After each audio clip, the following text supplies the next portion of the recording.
My father-in-law, Lloyd Beale, bought the car from an Air Force major who picked it up at the factory in Stuttgart, Germany, and had it in Morocco for 2 years, and then was transferred back to,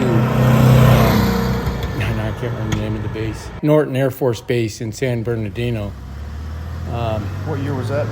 That was 1961. Lloyd drove the car for 25 years until he got too old.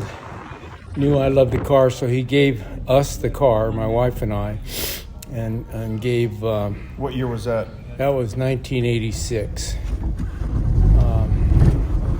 And then I've had the car since then, principally in Riverside until I moved out here. Okay. What year was it restored? It was restored in about 1987 through 90 in Scottsdale, Arizona. I met the fellas at a Porsche swap meet in Pomona. I was looking for the convertible top and got talking with them, and they took on the task, so I had it trailered over and left it with them, and it took 3 years for me to raise the money to have it all done. It's about $30,000 at the time. That's a lot of money. Probably more like $90,000 now. Yeah. How's she run? Pardon? How's it run? It runs great. Never had a real problem with it.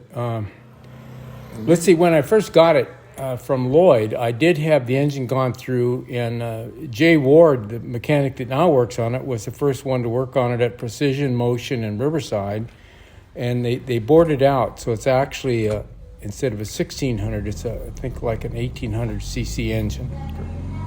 Now, I'm not sure that's 17 or 18. It wasn't a big deal, but a little bit.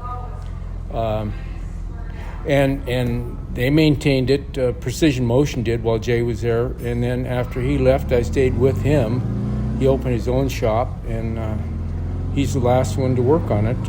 As of about a month ago, he did some fine tuning of the carburation, and you're going to drive it over to the beach this weekend, over to I'm going to take it to San Clemente. We have a place in San Clemente. It's fun down there because people appreciate it, and there are some others like it. And it's just a lot of fun to put the top down. And you'd go anywhere in it? I would go anywhere in it. Okay.